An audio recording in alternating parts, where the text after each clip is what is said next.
See, our minds have become messed up, and they're now filled with pollution.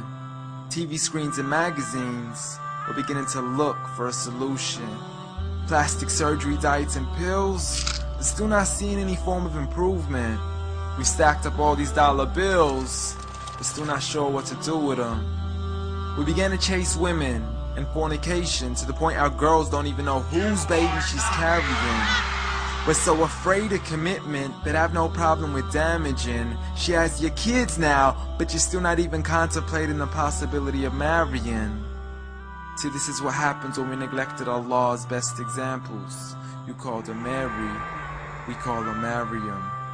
A woman who was perfect since birth, the best to walk the skies and the best to walk the surfaces of earth. The most exalted of all women, that's why she was dedicated an entire chapter in the Holy Quran, the final revelation in which there'll be none after. She was the best of all women, and to society she should be leading the way. I mean, that's why our women be dressing like her, because just like Mary, when Allah decrees something, we hear and we obey. See, Mary used to cover up.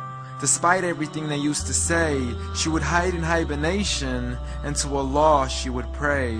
And when she was visited by angels in the form of men, she said, if you fear Allah, you would go away, because in the presence of men, she would not stay. But anyways, today we're taught to be against segregation before in support of all forms of liberation. To free yourself from the clothes that only lead to your degradation. Why do you gotta cover your face for? We gotta see your identification. But little do they know her identity's right there. A woman who fears Allah and commits to her religious obligations. See, I respect all women too, because that's what my religion teaches. To lower your gaze when you're walking, there's no need to check out every second woman's features. There's no need to even shake another woman's hand, because in reality, there's only one reason why a guy would be pleased to meet you. And you could go ahead and deny it, but don't blame me for stating the obvious. When the pornographic industry is worth billions, you still don't see where the problem is?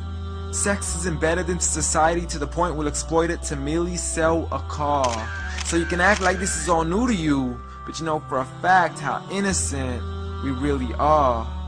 I mean, just look at the simplistic way we're taught to dress. It's like if you dress less, then you're destined for success. You then force your women into heels and have the nerve to say that we oppress. You got it to dress up tightly, like it's an opportunity. But every time we lose our minds, it's like, see what these ladies do to me? But I'm not blaming it on the women, because we too have responsibility.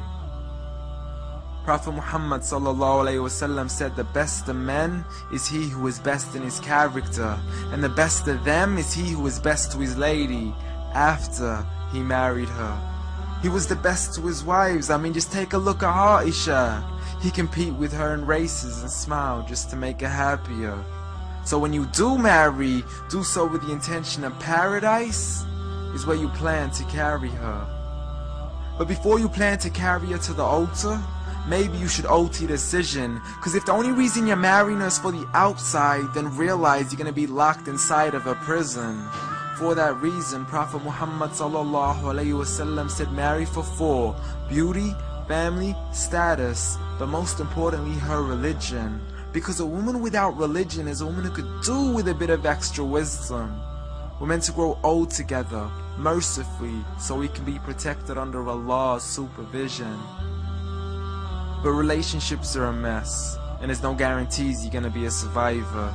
So be kind to her, and know that Allah will be kinder. Be a man who stands in front, but also a man who can stand beside her. And if you're still looking for that good girl, don't go chasing after behind her. Rather search to find Allah first. For once you find Him, you're guaranteed to find her.